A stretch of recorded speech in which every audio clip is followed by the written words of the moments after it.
తెల్ల కోడి నల్ల కోడి కళ్ళ ముందే తోడి కూడి తెల్ల కోడి నల్ల. హలో చెప్పు. నేను మా అమ్మాళ్ళ ఇంటికి జాగ్రత్తగా వచ్చేసానండి. మీరేం చేస్తున్నారు? ఫోన్లో వీడియోస్ చూసుకుంటున్నానే. ఒకసారి నించోండి. దేనికి? ఓసారి నించండి. నించున్నాను. అలా వంటగదిలోకి వెళ్ళండి. సరే వెళ్తున్నాను. వచ్చాను. అక్కడ అగ్గిపెట్టి ఉందేమో చూడండి. అగ్గిపెట్టా? ఉంది. వెలిగించండి. వెలిగించాలా?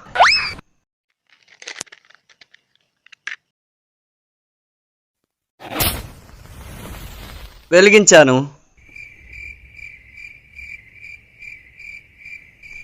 ఏమైనా అయిందా? ఏం అవలేదు. అమ్మయ్య, గ్యాస్ కట్టేశానన్నమాట.